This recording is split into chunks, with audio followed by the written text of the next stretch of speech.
மக்களே, நான் இன்னைக்கு முக்கியமான விஷயம் என்ன சொல்ல போறேன்னா மக்களே, நம்ம நின்னா ஃபோனு, தூங்குனா ஃபோனு, உட்காந்தா ஃபோனு, சாப்பிட்டா ஃபோனு, பாத்ரூம் போனா கூட ஃபோனு. ஏன்னா கல்யாணம் பண்ணி பொண்டாட்டி கூட ஜாலியா இருக்கும்போது கூட ஃபோனை வச்சுட்டு தான் எல்லாரும் இருக்கிறோம். என்ன சொல்ல வரேன்னா, எப்போ வேணாலும் ஃபோனை வச்சுக்கங்க. அது உங்க விருப்பம். ஏன்னா அதெல்லாம் தடுக்க முடியாது. அது ஒரு மெண்டலா ஆயிட்டோம் எல்லாருமே. நான் என்னையும் சேர்த்து தான் சொல்றேன். அந்தால ஃபோனை தூங்கும் பொழுது மட்டும் செல்லை சுவிட்ச் ஆஃப் பண்ணி தூரத்தில் வச்சுட்டு தூங்குங்க.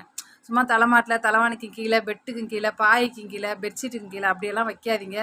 தம்மா துண்டு ஃபோனால் அந்த உலகத்தையே நம்ம பார்க்க முடியும். கரண்ட் இந்த டைம் என்ன நடக்குதுங்கிறது வரைக்கும் பார்க்க முடியும். அப்புறம் 300 கிராம் மூளையை அதை குழப்ப முடியாது அந்த ஃபோனால். அவ்வளோ கருவி இருக்குது இதில். அதனால் சயின்டிஃபிக்காகவும் டாக்டர் சொல்கிறாங்க ஃபோனை பக்கத்தில் வச்சுக்காதீங்கன்னு. மூளையை கண்டிப்பாக பாதிக்கும்.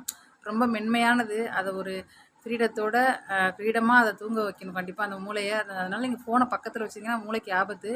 ஃபோனை சுவிட்ச் ஆஃப் பண்ணி ரொம்ப தூரத்தில் வச்சுட்டு தூங்குங்க ப்ளீஸ். லைவ்